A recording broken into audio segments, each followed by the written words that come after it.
Anak-anakku yang soleh dan solehah, kali ini kita akan belajar pada pelajaran yang pertama dengan sub materi kasih sayang Allah Subhanahu wa Ta'ala. Bagaimana mendapatkan kasih sayang Allah Subhanahu wa Ta'ala? Siapa yang tahu? Kasih sayang dari Allah Subhanahu wa Ta'ala dapat diperoleh dengan menaati perintah dan menjauhi segala larangannya. Dalam surat Al-Fatihah kita sering membaca basmalah. Maksud dari bacaan itu adalah Allah Subhanahu wa Ta'ala Maha Pengasih dan Penyayang. Lalu apa buktinya bahwa Allah Maha Pengasih dan Penyayang? Coba simak pelajaran berikut ini. Coba anak-anak perhatikan gambar berikut ini. Gambar itu menunjukkan Allah Subhanahu wa Ta'ala menurunkan hujan untuk menumbuhkan tanaman. Allah Subhanahu wa Ta'ala memberi rezeki berupa padi yang menguning untuk mencukupi kebutuhan manusia. Semua itu wujud dari kasih sayang Allah Subhanahu wa Ta'ala kepada para hambanya. Untuk memperoleh kasih sayang Allah Subhanahu wa Ta'ala secara terus-menerus, kita harus selalu mensyukuri nikmat yang diberikan Allah Subhanahu wa Ta'ala, yaitu salah satunya dengan banyak menyebut nama-nama Allah yang baik. Ayo anak-anak, ada yang tahu enggak nama-nama Allah yang baik itu disebut apa? Nah, bagus. Nama-nama Allah yang baik disebut Asmaul Husna. Berapakah jumlah Asmaul Husna? Nah, jumlah Asmaul Husna yaitu 99. Di antara Asmaul Husna Allah ada Ar-Rahman, Ar-Rahim, dan Al-Malik. 3 nama Asmaul Husna Allah Subhanahu wa Ta'ala ini kita dapati dalam surat Al-Fatihah. Kita juga membacanya setiap hari, setiap kita melaksanakan sholat, surat Al-Fatihah selalu kita baca. Karena apa anak-anak? Karena surat Al-Fatihah ini merupakan rukun atau merupakan salah satu rukun di dalam sholat, maka harus kita baca.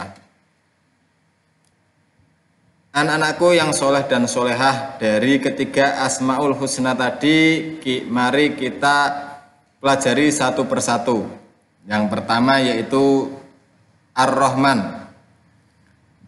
Asmaul Husna Ar-Rahman. Ar-Rahman artinya Allah Maha Pengasih. Allah Subhanahu wa Ta'ala mengasihi semua makhluk ciptaannya, memberi nikmat kepada semua manusia tanpa pilih kasih dan tanpa membedakan.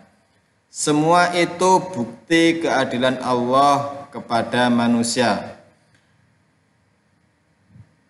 Alam semesta ini diciptakan Allah agar dimanfaatkan manusia, seperti tanaman, sayur-sayuran, hewan. Siapa yang rajin akan berhasil usahanya, dan siapa yang malas tidak memperoleh apa-apa. Nikmat Allah Subhanahu wa Ta'ala harus disyukuri dengan rajin belajar, beribadah, dan membantu fakir miskin agar Allah Subhanahu wa Ta'ala selalu mengasihi kita. Asmaul Husna yang kedua yaitu Ar-Rahim. Coba anak perhatikan gambar berikut ini. Mengapa kita harus rajin melaksanakan sholat? Mengapa pula kita harus rajin membaca Al-Quran? Rajin melaksanakan sholat dan membaca Al-Quran wujud syukur kita kepada Allah yang memiliki sifat Maha Penyayang atau yang disebut Ar-Rahim. Ar-Rahim berarti Maha Penyayang. Allah Subhanahu wa Ta'ala menyayangi orang-orang yang beriman kepadanya dan tidak bermaksiat kepadanya. Orang yang beriman dilindungi Allah Subhanahu wa Ta'ala. Allah juga memberikan kesehatan, kebahagiaan, kenikmatan yang lain. Kita harus taat kepada Allah Subhanahu wa Ta'ala. Agar apa anak-anak? Agar Allah sayang kepada kita. Bagaimana caranya agar disayangi Allah? Yaitu kita harus rajin mengerjakan sholat, memperbanyak amal soleh, dan mematuhi nasihat orang tua dan guru. Insya Allah kita akan masuk surga. Di antara kalian siapa yang ingin masuk surga? Nah, kalau ingin masuk surga, maka kalian harus rajin mengerjakan sholat, memperbanyak amal soleh, dan mematuhi nasihat orang tua dan guru. Anak-anakku yang soleh dan solehah, Asmaul Husna yang ketiga yaitu Al-Malik. Al-Malik artinya maha merajai. Apa tadi? Al-Malik artinya maha merajai. Merajai artinya menguasai alam semesta. Al-Malik juga berarti Allah Maha Kuasa. Tidak ada yang berkuasa di dunia ini kecuali Allah Subhanahu wa Ta'ala. Kekuasaan Allah tidak terbatas.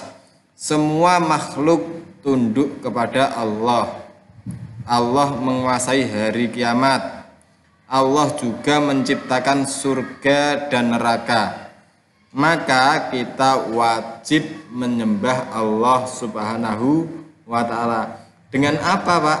Cara menyembahnya yaitu dengan cara beribadah kepada Allah. Orang yang tidak beribadah kepada Allah disebut orang yang sombong. Karena kita sudah diberi kenikmatan yang begitu banyak, diberi kesehatan, kok kita tidak mau beribadah kepada Allah, berarti orang itu adalah orang yang sombong. Anak-anakku yang soleh dan solehah, mudah-mudahan pelajaran hari ini dapat bermanfaat untuk kita semuanya. Kita akhiri dengan membaca hamdalah bersama-sama. Alhamdulillahirabbil alamin. Sampai bertemu di pelajaran berikutnya, mudah-mudahan bermanfaat untuk kita semuanya. Wassalamualaikum warahmatullahi wabarakatuh.